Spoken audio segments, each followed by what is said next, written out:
Hello, Wes Lee here with this week's Mesonet weather report. Warmer than average temperatures seem to be the new normal for Oklahoma. At least it has seemed that way for the past year or so. This monthly graph displays statewide average temperatures going back to the summer of last year. The blue lines are the observed temperatures and the red lines are the long-term average temps. Since last September, we have spent 9 months above average, indicated by the red arrows, and only 3 months below the blue arrows.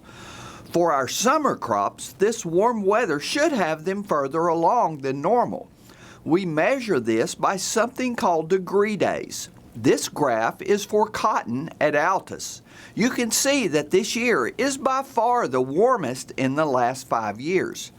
But due to the lack of moisture, degree days may not be all that important this year. One of the reasons for this warmer than normal trend is the La Nina weather pattern. This is where the surface water near the equator in the Pacific is cooler than normal and typically causes fall, winter, and spring to be warmer and drier than normal in Oklahoma. It was in place the last 2 years, and there is a strong chance it will continue through this year. Bottom line, expect the heat to stick around. Now here's Gary covering the rainfall situation. Thanks, Wes, and good morning, everyone. Well, another week with some heavy rains, but they were extremely spotty. So what did they do to the drought monitor? Let's take a look at that new map. Well, not a lot of changes because, once again, those rains were pretty spotty, but we did have some improvements in central Oklahoma where parts of Logan and Oklahoma and even down into Cleveland counties dropped a level, but we also had that D3 or extreme drought level increase out in Blaine and Kingfisher counties. We also had a little bit of improvement down in far south central Oklahoma into parts of southwestern Oklahoma, but also worsening up in north central Oklahoma. A little bit of improvement over in east central Oklahoma. So once again, some improvement, some worsening, but it was all very spotty. If we start to look at the 90-day rainfall map from the Mesonet, we can see some of those rainfalls from early June starting to drop off of this accumulation map. So again, much of the area 3 to 4 inches, but there are some areas that go less than 3 inches. Those are in the green, the light yellows. And we had some areas that go up into the 5, 6, 7, 8 inch area. Those were in the oranges and reds.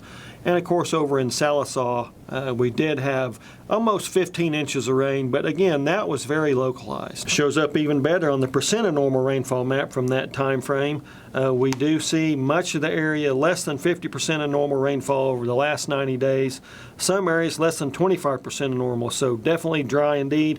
Very few localized areas are above normal over that time frame. South central Oklahoma, far east central Oklahoma, and even getting close to normal out in the far western panhandle. Other than that, very dry over that 90-day period.